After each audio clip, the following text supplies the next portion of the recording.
哦，你们看这是什么？哦，尾巴是这种颜色的小蜥蜴，看没？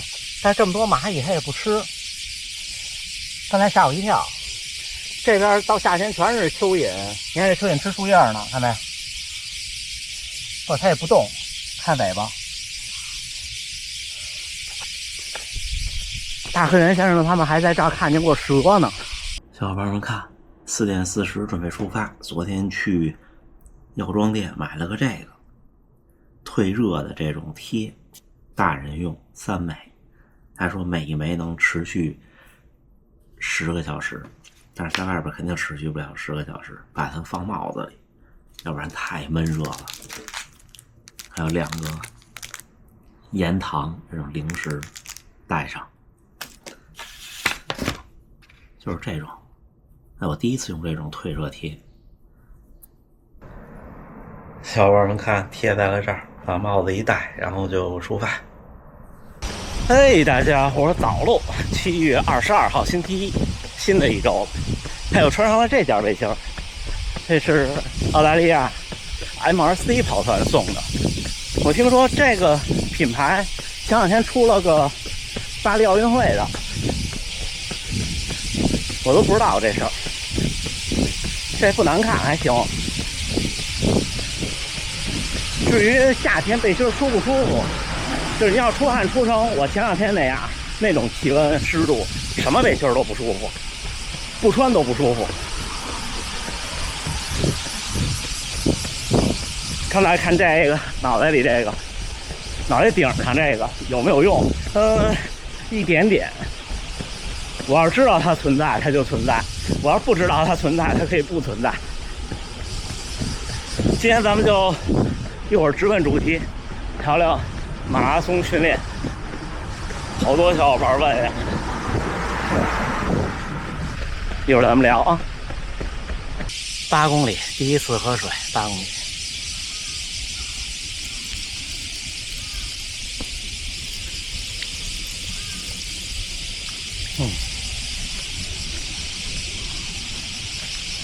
继续，刚刚从大坡上来，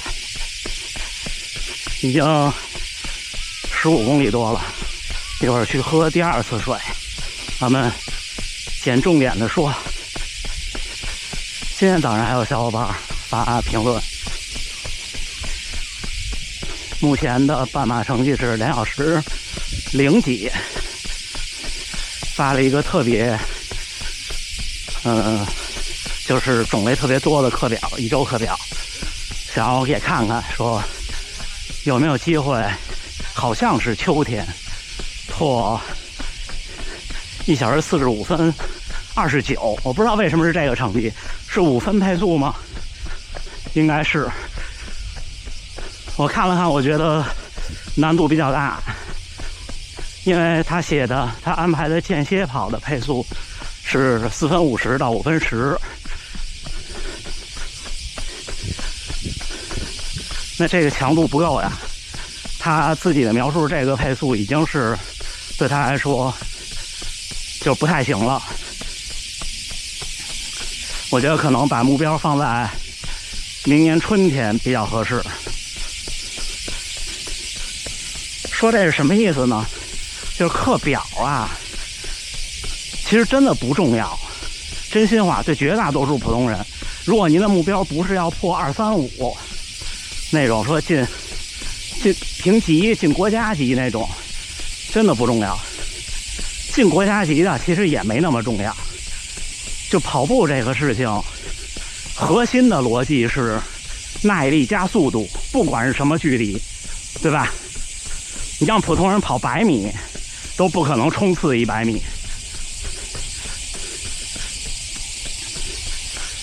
所以你不管多长距离的跑步，都是耐力加速度，耐力加速度。那这2样怎么来呢？耐力顾名思义，你得多跑。就这么说，你看你这一周安排的花样特别多，周1跑间歇，然后周2跑法特莱克，周3跑有氧，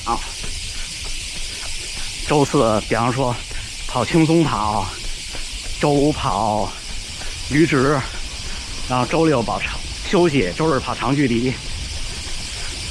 当然这些你归根结底，如果你一周连我想想多少啊，连80公里都没有，男性啊，成年男性，你想马拉松破3，就是很难很难很难的，你就是后边会掉速，就是你的间歇变速跑得再有花样再快，你到32公里之后，突然抽筋了，突然跑不动了，突然开始走了，突然配速掉到4分半了，或者突然掉到5了，那就跟3小时拜拜了，对吧？所以跑量是基础。一周80公里，我觉得成年男性破3，并且维持住一个能顺利每次都破3的水平，我觉得一周80公里还是要的。一周80公里，320公里一个月，对吧？不多吧？就按想跑成绩，您都想破3了，您肯定是想要成绩的，对吗？先喝水啊。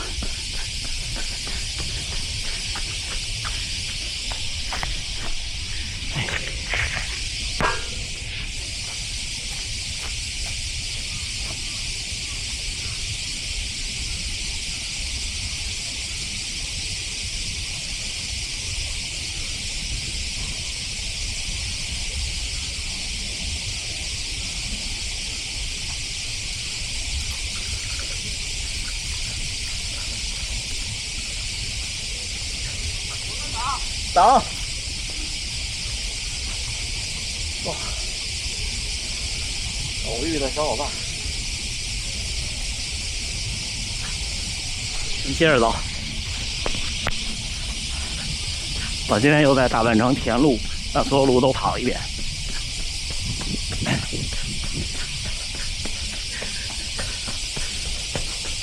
然后紧接着就是速度。为什么我老说，很多人其实您就这么跑，差不多就速度也不会有太大问题，是因为你跑得多了，能力强了，你自然而然的基础的速度就快了。就是你一直像我这么跑，比如像我今天这么跑，您提高的是什么呢？是有氧巡航的配速。但是什么东西不能提高呢？可能是上面那个天花板，速度的天花板提高的非常有限，甚至不能提高。那速度天花板怎么提高呢？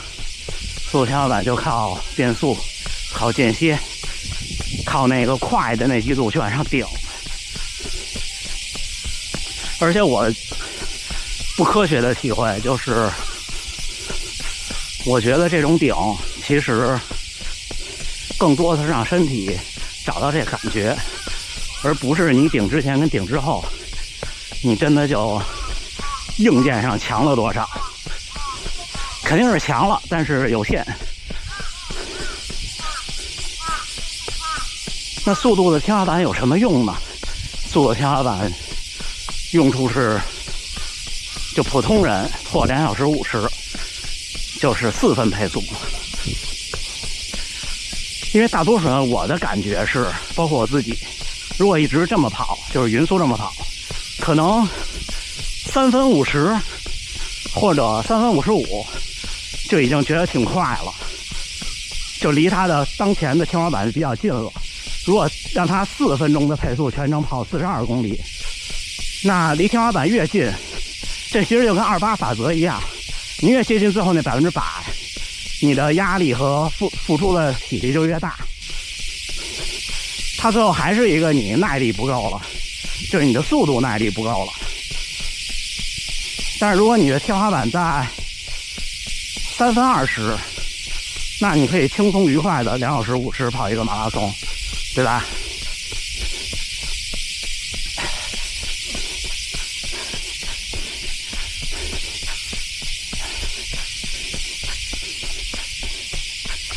北斗の国だ。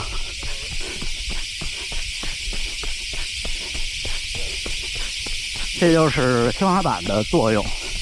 像我现在就是天花板还是太低，我现在可能是3分18，但是呢，我想跑2小时40，在真正实际的比赛中，我可能得跑到3小时44。我现在跑3小时44是什么感觉呢？是稍微有一点点不行，就是比我的阈值慢一些。什么时候我能做到跑3小时44，没有那个不行的感觉了？就像现在我跑，比方说啊，咱们加速，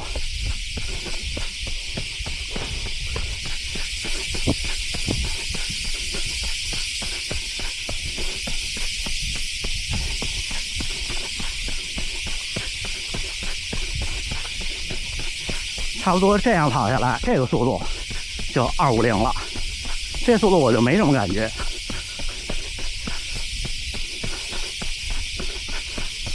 所以说，你看马拉松特简单吧，就是耐力和速度门槛。那咱们回到刚才那位小伙伴的问题，那课表非常的就是编排的特别的丰富，有没有用？也不能说没用，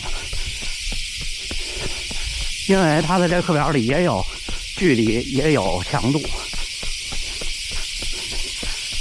那我为什么说可能会稍微的不是那么太有用呢？是因为您可能坚持不下来。第一是，你每天的身体状态都不一样。如果您不像我这样训练了这么长时间、这么多年，和每天养成的习惯，你可能今天累，明天不累。有一个课表在呢，可能无形中有一些压力，这是第一。第二是，听完我刚才说的，你就发现其实就是每周1次或者每2周3次的强度课，加上累计的跑量，长距离在一开始都没那么重要。那每天的课程一样不一样就不重要，你每天就出去跑，尽量多的多跑。周六直播的时候还有小伙伴说，而且不止这一位，这1、2年陆陆续续好多小伙伴跟我说，听我的增加了单次跑步的长度，感觉提升巨明显，对吧？这没什么秘诀，显而易见的，跑得多就是比跑得少跑得快，单次跑得多就是比单次跑得少跑得好。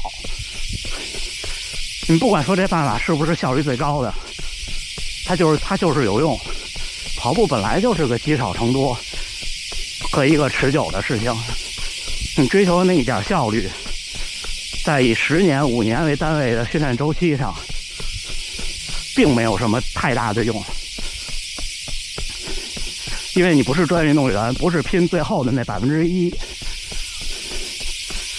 而就算专业运动员拼最后的1%，他们的所有的课程逻辑也是先维持跑量。他们为什么要有好多不同的课？是因为他们要维持那么大的跑量，如果每天就周而复始像我这么跑，可能精神上有点受不了。而且呢，他们多增加一些爬坡啊，或者是路况不好的那种训练，这些对您我来说其实不是那么有用，真心话。行吧，总结就是，初跑者，无论您觉得是心率高，还是跑不动，还是步频慢、步幅小，还是掉速没劲儿、抽筋儿，所有问题都不是一个课表能救您的，都是您得跑。2个人一起练，我1个月跑150公里，你1个月跑80公里，你想要用80公里跟我比我的训练效果，那根本不可能。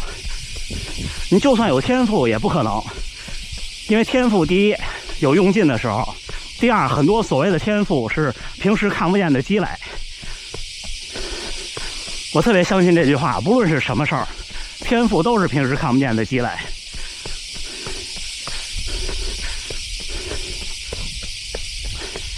行吧，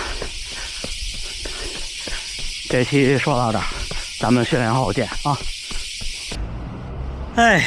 7月22号星期一清晨6点51训练结束，第一个训练日，入夏以来的第一个算是夏天的长距离吧，25公里，再长我估计就该特别的煎熬了，已经特别煎熬了，热，吃了2颗那种盐糖，那个成分就是盐和糖，那一块是11千卡，吃了2块。早上出来之前还是不吃饭，就喝一杯黑咖啡，喝了3次水，刚才20公里的时候喝了1次水，差不多我感觉喝的水得有500-600毫升的样子，对吧？后来我又接着想，我说你想，如果你每天的训练都在10公里上下，然后偶尔跑一个慢速的长距离，假设5分半或者6分，然后你比赛的时候我想破330，那就是基本上为什么人们面对比赛恐惧、紧张、焦虑，就是因为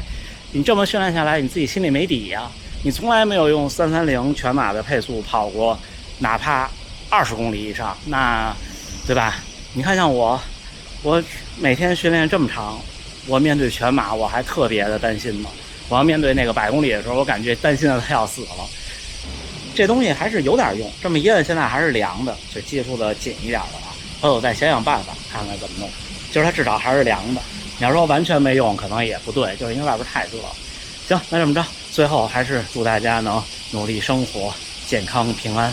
如果您觉得这期说的对您有那么一点点的启发，如果有疑虑的您的朋友，你可以转发一下今天这部视频的内容，好吗？那这么着，咱们明儿再见。